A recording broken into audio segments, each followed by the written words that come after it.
all day. But okay. Hi, okay, welcome. It's been a fat minute since I've recorded anything, and it's been about a month since I actually posted anything, so I think it's also been a month since I recorded. No. It's been a while since I recorded anything, but I've been trying to record vlogs and other types of videos, and it just hasn't worked out because I've been super busy with school, and school has just like turned into something I'm continuously always thinking about, and it's been good. It's obviously been really fun, but at the same time I've like literally just only been doing homework for like weeks straight without like doing anything. Like I've been hanging out with friends, but then I don't have time to do this. So I made time, and I'm trying to take all the anxieties and stress I have about school and putting it into making this video. See, it's like a I'm tired yawn. So I thought I would make the finally fall book tag, and I have the questions right here with some answers and some books I want to talk about. So that's what's happening. First question is, what book reminds you of fall or autumn? For this one I picked, where are you? Oh, hold on, I don't have these books ready. Okay, I picked Normal People, or I picked Pumpkinheads by Rainbow Rowell. Normal People I picked because it's cold in the book, like things are happening and the characters are cold, and I just feel like reading like a weird romance where it's kind of sad but it's also not sad like gives me fall vibes. And then also just the fact that things happen at a university and like school starts also makes me want to like read this during the fall season. And yeah, that's also like a thing, that's like a niche thing that applies to only school people, so that applies to me. This is kind of like a university campus book, and then also it's a romance in a sense, and it's also kind of sad, so that gives me fall vibes apparently. The next book I chose was Pumpkinheads by Rainbow Rowell, and the artist is Faith Erin Hicks.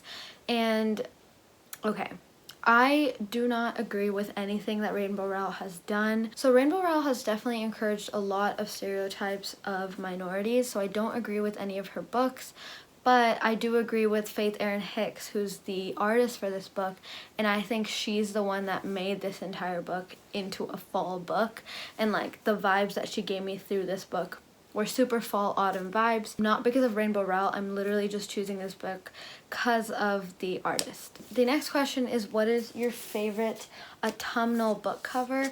And for this I chose If You Come... See, I've developed no form of speaking correctly, even though I've been off of this for a while and been in Zoom calls all day. I still can't talk correctly, which is great. Anyways, my favorite autumnal cover is If You Come Softly by Jacqueline Woodson. This is just such a pretty book. Like, it's obviously like fall leaves and the orange colors, and the way that they're just sitting in between this is just so pretty. And also, like, okay, I don't know if you can see it, but their eyes are like given so much detail. And like his eyes are like so small, but they're given so much detail, and I just love it. So yeah, this is my favorite cover. Okay. Oh, okay. The next question is, what is my favorite autumnal drink? For me, this is definitely tea, like any type of tea. It could be hot tea with milk, hot tea, or iced tea. And I just love drinking tea at all times of the day, and it's specifically because college just started, I've been drinking like hella tea. Like, I've been drinking so much freaking tea, it's insane. Like, I will drink at least 3 cups a day, which isn't good for my caffeine intake, but it's good for my brain. Not at all, it's not good for my brain either, but it's good for my brain to handle the amount of work I have. The next question I'm a little bit torn about. It's, do you prefer to read late at night or early in the morning? And I used to originally be someone who loved reading early in the morning, but now I've been reading a lot more at night, mostly because I like to procrastinate, and I procrastinate by reading, which isn't a good idea. I wouldn't recommend it, but I do that. So I think it's like a little bit of both, because I do still like reading early in the morning, but sometimes I kind of just read in the mid-afternoon stage because I avoid doing all my homework, so that's when I'm reading, and then I avoid doing my homework some more late at night. So I'm kind of reading at all times of the day, but I'm still not finishing books, which is really annoying. Question number 5. Halloween is coming. What is your favorite spooky read? I don't have any spooky books to recommend or talk about because I haven't read any. The only spooky book I've read in a while is Gone Girl, and then I recently read Junji Ito's Cat Diaries or Diary, and that book was awesome. I freaking loved it. The cats were cute and amazing. And it's Junji Ito, so he is a horror artist. So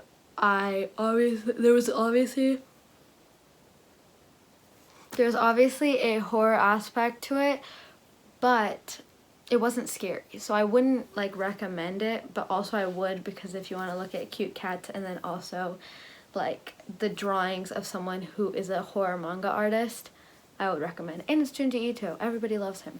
Next, question number 6. What is the ultimate comfort read for you? Okay, for me, this is definitely Cinder by Marissa Mayer. I like continuously always reread this book. Every year I at least pick it up once and I reread it, but I never continue the series. And I did that again this year. In the summer I read this book and then I was like, okay, I'm gonna read Scarlet and Cress and Winter. I'm looking at my bookshelves, and I didn't read it, and I'm really annoyed because I keep doing that. Every single year I'm like, I'm gonna read this book, and then I pick it up and I never get to the rest of the series. I always finish this one though because it's a super easy read, and I read this for like a readathon. I think I read it for the reading rush. So I need to continue the series, and I think I'm going to do that this year. That's actually going to be part of my another question, but yeah, this is a comfort read. Also, this is a read I'm hoping will become a comfort read in the future. Strange as a Dreamer by Laini Taylor was something I read last year, I think, when I was just like restarting my love for reading, because I feel like I've explained this so many times. All 4 years of high school I did not read for pleasure, and then at the end of my junior year I started reading again, and this is one of the books I read and completely fell in love with reading again. So I love this book. I read the prologue last night because I was trying to look up these questions last night, and it's phenomenal. I don't know why more people don't read it. I know a lot of people don't like the flowery writing of it, but I honestly think like the flowery writing makes it amazing, and it's definitely like you have to like this type of style to like the book, and I just happen to like the type of style, so I think I'm gonna read this.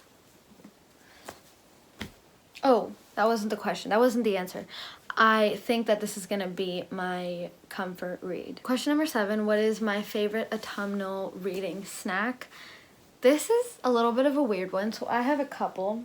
Well, first is like if it's accessible and I have it at home, then it's chocolate. I will eat so much chocolate. It's insane. I just keep stuffing my mouth with chocolate, and there's these things that my dad got that are like graham crackers covered in chocolate, and they're like this big, and they're like mini bites, and so good. And then I keep eating Kisses, or if I ever like make peanut butter cookies, which is rarely, then I will eat peanut butter cookies as like a little snack. Or my like final like most favorite reading snack is raspberries, and then just cold water on the side. So then I'll eat a bunch of raspberries and then drink some cold water, and it's honestly the vibe. Like, it tastes good, it's refreshing, it's fruit, so it's healthy, and yeah, it's just, I love it so much. It's like very simple, but it's also just refreshing, and it like, if you're like struggling with something or if you're stressful, you just eat some raspberries and then drink some water, and you'll feel all good after that. Question number 8. What is your favorite autumnal candle that you burn while reading? And I only own one candle. Let me go get it. I own this candle called Winter Sage, and it's a Bath and Body Works candle. And I got this with my friend once. She like slept over at my house, and then we went on a like Bath and Body Works sale time, and we bought a bunch of candles, and I bought this one. It smells like really good. It smells kind of like men's cologne, but it also doesn't, and it just smells so good. It has clary sage and juniper essential oils. I never burn it. It's like barely burned. It's still filled to the brim, but I just kind of like keeping it like out like this, so then the smell kind of wafts out of it, if that makes any sense. So yeah, Winter Sage by Bath and Body Works. I would recommend. When you're not reading, what is your favorite autumnal activity? I'm not reading at a lot of points now because of school, so I guess my autumnal activity is doing homework. I'm very salty about the amount of homework I have, which is fine, whatever. I'm not like that salty because most of the homework that I'm doing is part of my major, so I actually really enjoy it, and it's like writing scripts because I'm like a film major, but some of the homework I kind of hate. So I guess it's like doing homework, but that's not my favorite activity. I usually like to go out right after it's rained. Recently it's been like 90 degrees, so it's not even the autumnal time yet, but when it is the autumnal time and it's like raining, I really like going out right after it's rained, and then like going out to eat sushi, or like just going out with my friends and like hanging out in like that misty weather, and I just really like that. Or literally just cozying up inside my bed because I never leave this thing. Last question. Okay. Last question is, what is on your fall or autumn reading list? Like, I feel like that's autumn and fall are like the exact same thing, and you could literally just write one or the other. But also maybe people understand fall better than autumn, or vice versa. Anyways, tiny things. Okay. I have a lot, as you can see. I've barely talked about any of these books here. But what was the question? What is on your favorite autumnal fall reading list? Okay, first one, Crooked Kingdom by Leigh Bardugo. I am right here, chapter, does that say 24? Yeah, chapter 24, page 337. Almost done. I only have this much, and I've read this much. I've been reading it to procrastinate for my homework, of course, and it's really good. It's not like as mind-blowing as everybody like says it is. People act like this book is like the best book to be ever created fantasy-wise, and I just don't think that. I do think it's a good book, and I do think it's very like character-driven, and I love the characters, but at the same time, it's still like not my favorite. But I don't know. I don't think I've experienced enough fantasy to speak on this. Okay, next book. I want to reread Strange the Dreamer, so that's on my list. I want to read Scarlet, so I guess this series is on my list. I want to read A Burning by Megha Majumdar. This book was like really popular a couple months ago on Bookstagram. It was just like everybody was choosing it for their like for their book clubs, so I wanted to really read it. And also this cover, it's like embossed and it's just beautiful, and it's also by an Indian author, which I've been trying to read more of this year, been failing because of school, as I've said a billion times. I need to shut up, but yeah, I need to read it. Also, a blurb by Ya Ghiazi says, excellently crafted, utterly thrilling, a stunning debut. Okay, next book is Call Me By Your Name by Andre Aciman. I've been talking about this book forever now. I'm pretty sure I put it in like 3 videos before this one because it's just such a popular book and a popular movie, and I really love the movie, and I want to read the book because of that. And I also think that it's going to make me really sad, and I kind of need some like emotional books because I've been thinking about reading this next after I read Crooked Kingdom. People have said Crooked Kingdom is emotional, but I don't know yet because I'm not at the end. But I really want to read Call Me By Your Name regardless of anything. The lighting keeps changing. Okay. Next one, The Clockmaker's Daughter by Kate Morton. No reason for wanting to read this. I just want to. No idea what it's about. Something about Victorian London. There's a Birchwood Manor. Tensions simmer. One hot afternoon, a gunshot rings out. I think it's like partly mystery, partly historical fiction. So, I'm interested in reading it. Ooh, there's a bookmark in here. I've never, like, actually started, but I think I just put the bookmark in there to tell myself that I need to read it. Also, I've heard Kate Morton's books are pretty good. I haven't seen many reviews, but then also it's just, like, the popularity of her books is very big, so I'm interested in what she has to offer. What else? Okay. My biggest goal for the fall is to read all the Brandon Sanderson series. So I want to read Elantris, I want to read Warbreaker, and then I want to read the Way of Kings series, and then I want to read the Mistborn trilogies. I want to read the first one and the second one. I just want to read all of Brandon Sanderson's books because he has been on my radar for a while, and I'm super into fantasy. I've heard he doesn't write romance that well, so that's why I've been a little bit scared to read this right now because I'm really interested in more romance-driven books at the moment. But I think that's going to change in a little bit when I literally just want something fantasy that I can escape into. So this is hopefully going to be that. And then also any other books in his series. And I kind of like this book. Like, this is a nice paperback. It's very floppy, and it's very kind of big. It's like the size of my face. So, yeah, that's another one.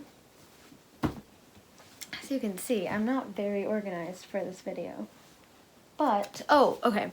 I want to reread The Seven Husbands of Evelyn Hugo by Taylor Jenkins Reid, mostly because the Late Night Book Club did a discussion on this, and they made me want to read it again because I feel like they brought back the hype about the book. The hype never left, but they brought it back for me. Also, Elias just did a reading vlog on it, and I think I need to read it again solely because I just watched his reading vlog, and he made me want to read it again. So, yeah. And it feels very like reading during the fall for me. But I also think I have a different idea of what a fall vibe or like atmosphere is compared to other people, which I don't mind, but at the same time it offers still hyped books, but different books. Okay. Ooh, last couple. I want to read the entirety of the An Ember in the Ashes series. I only have the first 2 books. I'm hoping to get the Reaper in the Gates, this like green run right here. Sabaa Tahir is the author. I got the idea for reading this from Catherine Reed's. I talk about her a lot on my channel because I freaking love her videos. Last book, A Court of Thorns and Roses by Sarah J. Maas. Yes, I've been talking about reading this book forever, and I've been talking about reading this book forever, and I really need to. I'm interested in, like, that series. Like, I feel like I'm being pushed to read a lot of hyped books by BookTube themselves, but then also, I want to understand the hype. Like, I want to know why these books are hyped, and I'm not, like, I don't mind reading hype books. I actually really enjoy it because they are hyped for a reason. They must be good in some form or, like, way. So I'm going to be reading A Court of Thorns and Roses, and that is the end of all the books that I'm recommending and reading and all that jazz. I really hope to finish Crooked Kingdom, maybe today, honestly. I'm not that busy. I'm going to go and do homework with my friend, but besides that, I don't have much planned. I have a lot of homework planned, but, like, I'll finish that with my friend. And, yeah, okay, so thank you so much for watching, and I really hope you enjoyed because I enjoyed making these videos, and, like, I enjoy having a platform where, like, there's a community I can, like, talk to and people can talk to me. Anyways, thank you so much for watching, and I hope to actually make more videos. We're gonna see if that works, but this might not even get edited. We're gonna try. We're really gonna try. Alright, bye!